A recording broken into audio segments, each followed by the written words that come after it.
이런 발표 기회를 주신 한국문화유학회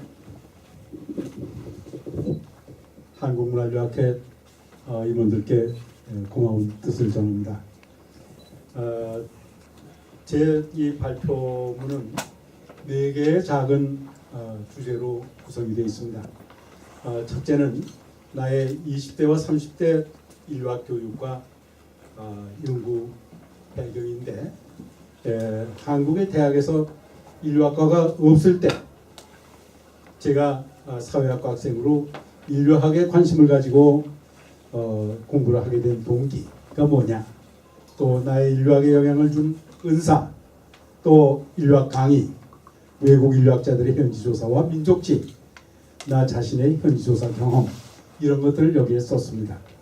특히 내가 그때 읽었던 그 민족지들 가운데는 존 엠브리의 일본 수에무라 마을, 그리고 페이샤오 등의 중국 양자강 하류 간셴궁 마을, 또 마틴 양의 중국 산둥성 타이토 마을, 그리고 로버트 레드필드의 멕시코 유카탄 반도의 인디오 부족 마을 큐식, 그리고 마야 농촌 마을 찬콤, 소도시 지타스, 대도시 메리다, 그 현지 조사와 민족지에 특히 레드필드는 포크 어반 컨티뉴엄을 좀 거기에 밝혔는데, 그런 것들이 저한테 큰 영향을 줬습니다. 두 번째 주제는 나의 농산어촌 마을과 도시 주거지역 조사 연구입니다. 특히 한국에서 나 개인이 했던 연구과제, 그리고 공동으로 행했던 연구과제, 이런 것들을 주로 포함시켰습니다. 그 자료를 이용해서 내 자신이 썼던 대학 졸업 논문, 석사 논문, 박사 논문, 그리고 민족지나 학술 논문들, 그리고 또 서울대와 영남대 대학원생들의 그 자료를 이용해서 쓴 석사 논문 6개, 또 미국에서 2개, 프랑스에서 하나의 박사 논문, 그렇게 3개, 이런 것들이 그 조사 자료를 이용해서 나왔습니다. 세 번째 주제인 인류학과 졸업생 학생들의 1960년대부터 70년대에 걸친 현지조사 실습 보고서들, 그것은 대부분이 서울 근교농촌 마을의 민족지들입니다. 그리고 마지막으로 네 번째 주제인 나의 인류학 및 농산어촌 마을과 도시 주거지역 50년, 시간의 명암, 이것은 50여 년에 걸친 변화를 추적한 것입니다. 우선 아주 우리나라에서 가장 외진 오지 중의 오지 두메산골 마을 50년의 변화부터 살펴보겠습니다. 강원도 봉산리와 용산리는 내가 대학생 때 군복무를 마치고 제대해서 20대 중반의 청년 대학생으로 3학년 여름방학 때 1960년 7, 8월에 집중적으로 현지 조사를 했던 마을입니다. 그 뒤로 50년이 지난 2009년과 2010년 2년에 걸쳐 두 마을을 다시 조사해서 50년 전과 후의 민족지 자료를 비교 분석함으로써 그동안의 변화를 확인했습니다. 그 두 마을이 겪은 50년의 변화를 나는 연속극 드라마에 비유했습니다. 그 연속극을 1년에 한 번씩만 보았더라도 50회를 봤어야 드라마의 앞뒤 줄거리를 제대로 파악할 수가 있었을 것인데, 실제로 나는 1960년의 제1회 연속극, 그리고 2009년, 2010년의 제49회, 제50회 연속극만을 봤습니다. 그러니까 그 중간 47회 연속극을 보지 못한 것으로 되어 있습니다. 그 공백을 메우기 위한 대안으로 제가 접근한 방법은, 첫째, 50년 전에 거기 살던 마을 사람들 중에서 지금도 그 마을이나 주변 지역에 살면서 농사를 짓고 있는 사람들을 주요 제보자로 정한 것이었습니다. 그들은 50년 연속극에 직접 출연도 했고 그 연속극을 대부분 시청한 장본인들이기 때문입니다. 둘째의 접근 방법은 두 마을과 어떤 형태로든지 그 관계를 가졌던 다양한 사람들의 평생 살아온 이야기를 듣는 것이었습니다. 그들은 같은 때 또는 서로 다른 시기에 서로 다른 장면과 사건에 등장한 인물들이었습니다. 그분들한테서 여러 가지 사건들의 전말과 장면들의 변화를 확인, 보충할 수가 있었습니다. 그렇게 하고도 50년 석국의 줄거리에서 빠진 내용들, 그것을 메우기 위한 셋째의 접근 방법은 개인, 가족, 친족, 마을, 학교, 면사무소, 군청, 문화원, 도서관 등이 보관해온 과거의 기록과 영상 자료를 찾아내는 것이었습니다. 이상과 같은 방법으로 수집한 자료들을 바탕으로 두 마을에서 지난 50년 동안 연속된 것이 뭐냐, 단절된 것은 뭐고 변한 것은 뭐냐, 그리고 새로 생긴 것들은 어떤 것이냐, 이런 것을 확인하고 그 원인과 사건의 진행 과정을 추적했습니다. 구체적으로 50년 동안에 변하지 않고 연속된 것, 그것은 마을의 선왕제와 관련된 신앙과 의례, 기제서와 시향제 같은 가족 및 친족의 조상 숭배 관념 행사였습니다. 단절된 것도 많았습니다. 50년 전 제가 조사할 때 7, 8월 현지 조사를 할 때는 강원도에서는 그 옥수수가 늦게 연결이기 때문에 그때만 해도 이 옥수수가 나오지 않았습니다. 그래서 조사 기간 40일 동안 아침, 점심, 저녁 세 끼니를 감자와 산나물 집에서 기른 채송을 먹었는데 30일 감자를 먹었습니다. 40일 동안을. 지금은 그런 집에 그 두 마을 어디에도 한 집도 없습니다. 그런 집. 또 그 당시에는 삼을 재배해서 배를 짜가지고 남녀 모두 한복을 직접 지어서 입던 그런 관행이 있었는데 그것도 찾아볼 수가 없게 됐습니다. 또 주택에 있어서는 통나무 비틀집 그것이 없고 관솔불과 소비 등잔도 특히 상간촌락에 그 고콜이라는 그 관솔불 밝히는 그런 것이 지금은 하나도 볼 수가 없습니다. 두레라든가 품앗이, 울력, 머슴, 세경 이런 노동 관행은 오래전에 이미 단절되었습니다. 극쟁이라든가 훌치, 발구, 보그레 이런 농기구와 결이, 호리와 같은 소의 밭갈이도 사라졌습니다. 감자와 옥수수를 비롯한 의식주의 자급자족을 위한 일체의 생계형 농업이 시장 판매를 위한 샐러리, 파슬리, 비트, 브로콜리, 케일, 양상추 등 이런 고랭지 서양 채소를 재배하는 대규모 상업적 농업으로 바뀌었습니다. 경지 면적도 3배 이상 증가했고 농기구도 트랙터, 농약이나 비료 살포기, 동력 분무기, 멀칭 피복기, 땅속 작물 수확기 등 최신식의 자동화된 동력 농기계로 대체되었습니다. 농업 노동력도 옛날의 소규모 가정노동에서 근래에 새로 생긴 대규모 인력회사의 임금노동으로 바뀌었습니다. 두 마을 사람들이 50년 전에는 그때 주로 이용을 했던 시장은 정기시장 강원도 평창군 진부에 있는 진부 오일장이었습니다. 거기는 이덕성 교수가 좀 조사를 해서 석사논문을 쓴 바도 있습니다. 그 시장권과 장세는 그 당시 매우 넓고 우세했습니다. 그러나 요즘에는 그 범위와 세력이 점차로 쇠퇴하는 경향이 있습니다. 그 원인은 시장권 내의 인구 감소, 그리고 상설 점포와 슈퍼마켓의 증설, 자가용차와 버스 운행 이런 것들로 확인이 됐습니다.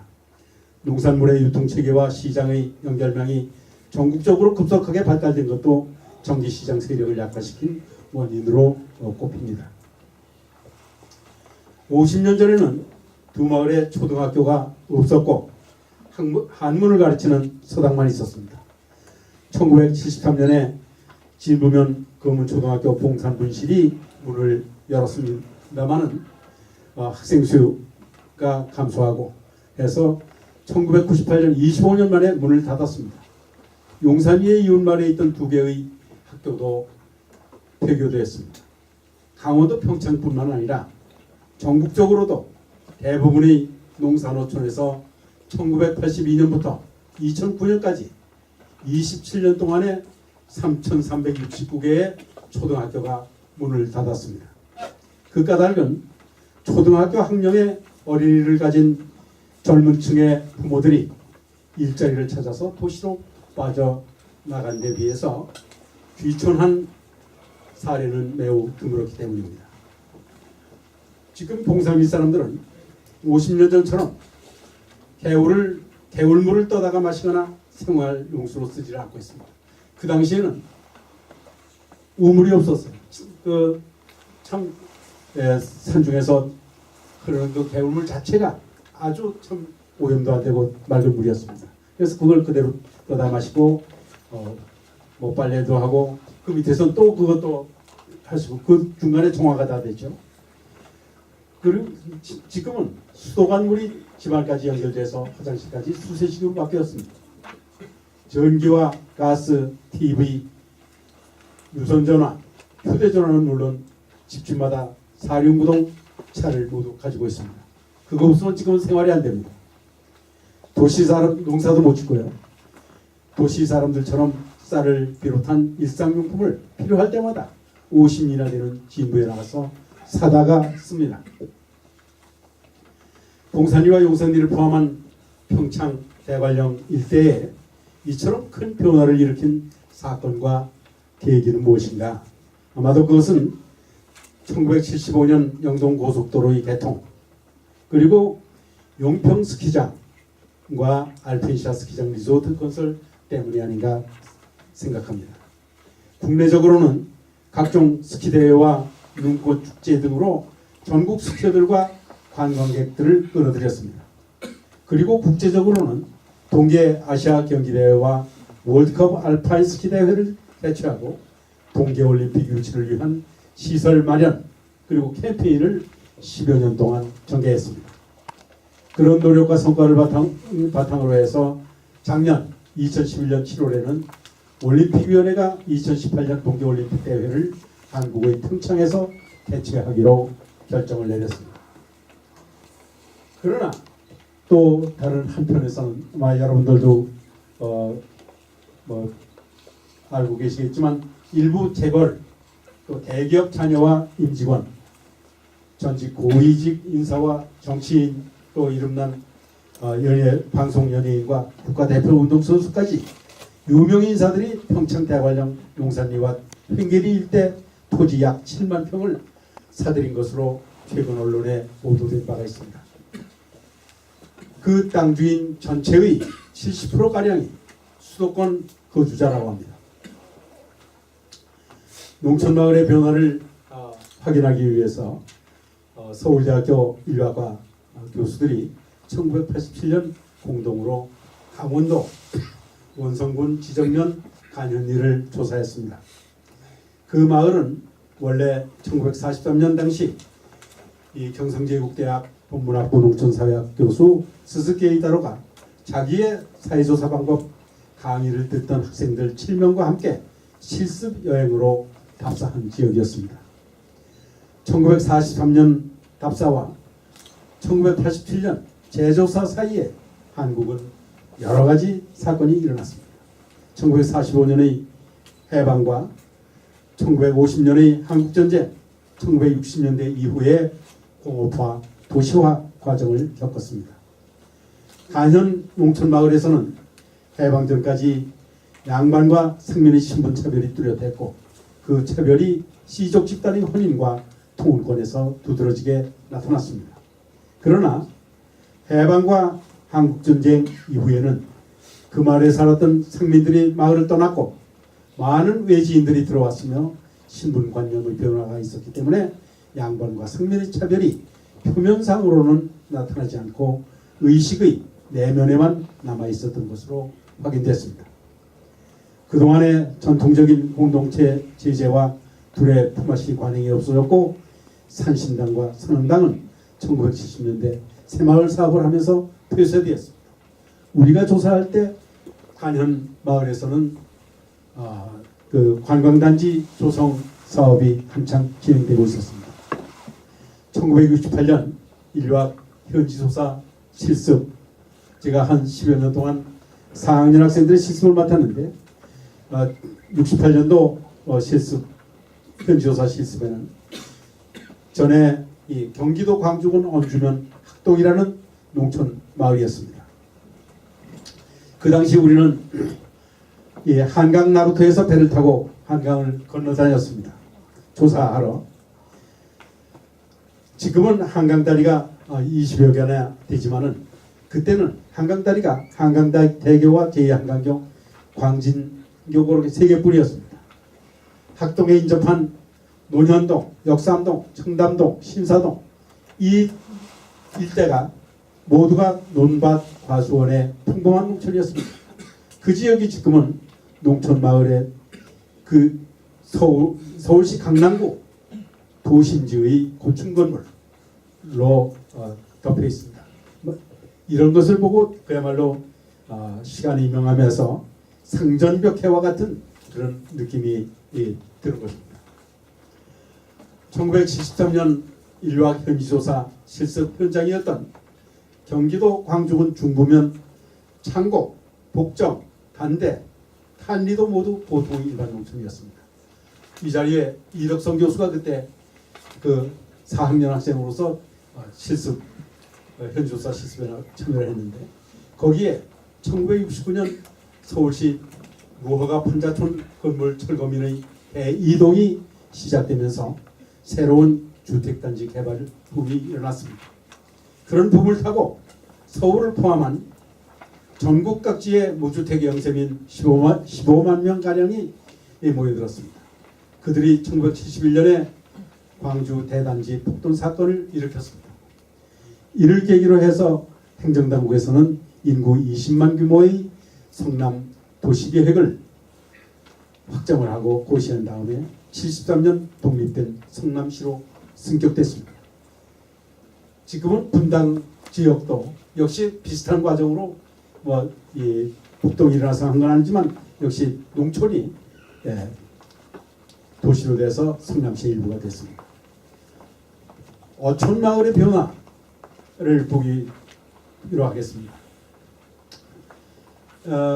나는 이 한국 서남의 끝자락의 그 외딴섬 가고도 이 섬을 1963년과 68년, 2011년 세 번에 걸쳐 조사를 했고 사단법인 한국 도서학회 회원 30여 명이 1997년에 현지 조사를 거기서 했습니다. 거기서 어떤 변화가 일어났느냐 이것을 한번 보도록 하겠습니다.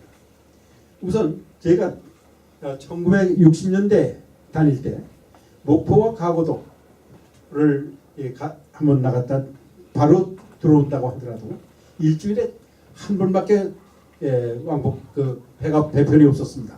그것도 너무 낙도가 돼서 잘 안 가려고 하니까 명령 항로로 해서 정기 여객선을 100톤급을 보냈는데 그것이 갔다가 오는 데만 4일이 걸렸습니다. 그런데 1990년대 후반에 운항하기 시작한 회속선은 똑같은 노선을 매일 한 번씩 요새는 다녀오고 있는데 10시간 이내에 4일 동안 걸리던 것이 10시간 이내에 왕복을 하고 있습니다. 가거도 섬마을 어촌 사람들이 중요한 생계활동은 1960년대까지만 해도 전통적으로 각 마을별로 정해진 똠조직의 해안구역에서 자연산 미역을 채취하는 것이었습니다. 소형 목선을 타고 잠수질로 공동 채취해서 가구 단위로 공동 분배하는 원시 공산제의 형태였습니다. 그런데 1990년대 이후 자연산 미역의 해안 구역과 똠조직 그리고 공동 채취 공동 분배 제도가 폐기되었습니다. 그 원인은 잠수질로 미역 채취 작업을 할 수 있는 젊은이가 줄어들고 혼자 사는 노인이나 노인 부부 가구들이 늘어나면서 작업에 참여하는 젊은이들의 불만과 불평이 제기됐고 또 미역채 취소로 배를 제공하는 사람도 없어졌기 때문인 것으로 확인되었습니다.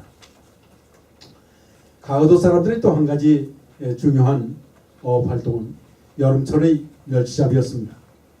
멸치는 불빛을 따라서 떼를 지어 이동하는 습성이 있기 때문에 멸치잡이는 전통적으로 야간 어업이었고 어로 장비도 멸치떼를 모으는 집어등과 들망, 자망, 정치망, 분기초망 등을 이용하고 있었습니다.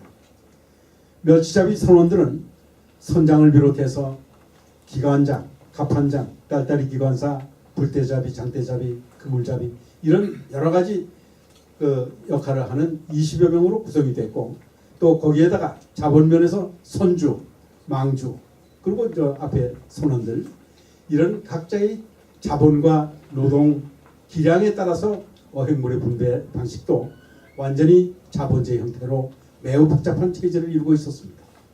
분배된 멸치는 어민 각자가 멸치젓을 담가서 목포 어물 객주에게 위탁 판매해서 어민의 생계를 꾸려나갔습니다.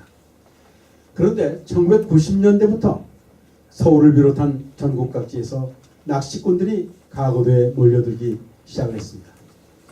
그래서 미역채 수선과 멸치 어선 대부분이 낚시 어선으로 업종을 바꿨습니다. 더 많은 소득을 올릴 수 있기 때문입니다. 자라면 한 달에 500만 원 이상의 소득을 올릴 수가 있었다고 합니다. 1997년도에는 가거도에 1년 동안 5천 명가량의 낚시꾼들이 들어왔어요. 그들을 태우고 가서 실어다주고 데려오고 재워주고 하면은 그렇게 큰 소득을 얻는 거죠. 가거도에는 또 항만공사를 위한 토건회사 현장 직원과 인부 수십 명이 30년 동안 이 공사를 하고 있었는데 그것이 지난 작년 태풍으로 파괴가 됐습니다. 또 한전 내연발전소라든가 그 밖의 기관이 면출장소, 경찰관 파출소, 초등학교, 중학교, 보건진료소, 전경대, 레이더기지, 우체국 전화국 등대 이런 기관들이 있기 때문에 거기에 근무하는 사람들을 상대로 하는 숙박업소, 여관 외에도 슈퍼마켓이나 식당, 횟집, 소주방, 카페, 당구장, 각종 휴게실 이런 도시형 상권이 형성됐습니다. 도시 주거지역의 변화를 들어오지가 않아 말씀드리는데 1945년 해방 이후 1970년까지 우리가 아까 말씀드린 것처럼 67년에 이효재 선생을 연구책임자로 해서 사회학자와 인류학자, 행정학자가 같이 서울시 조사를 했습니다. 그때 70년 기준으로 봤을 때 1945년 해방 이후 1970년까지 25년 동안에 서울의 인구는 800% 8배로 이상 증가를 해서 500만이었습니다. 그 뒤에 2010년 재작년까지 40년 동안에 서울의 인구는 또 다시 2배로 2배로 증가해서 1000만을 넘었습니다. 특히 중산층의 인구는 다른 어떤 계층보다도 더 빠른 속도로 커지는 추세였습니다. 중산층 자체 안에서도 이질화의 현상이 뚜렷하게 증가하고 있었습니다. 그처럼 급속한 도시 성장과 중산층의 확대 그리고 이질화 현상 이런 것은 여러 가지 도시 문제를 일으켰습니다. 그러나 당면 문제를 해결하고 새로운 도시계획을 수립하는 데 꼭 필요한 실증적인 조사 연구 자료는 거의 전무한 상태였습니다. 우리가 1967년에 서울 중산층 상계 주거지역에 관한 실증적 조사 연구를 했던 목적이 바로 그런 필요에 따른 것이었습니다.